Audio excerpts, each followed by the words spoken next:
Процесс идет.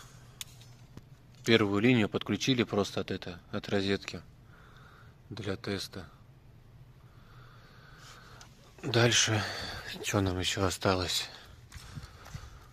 Вот она получается линия к розетке. Вот тут щит поставил.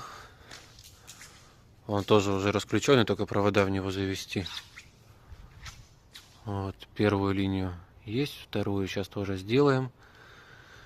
Ну и все на сегодня будет.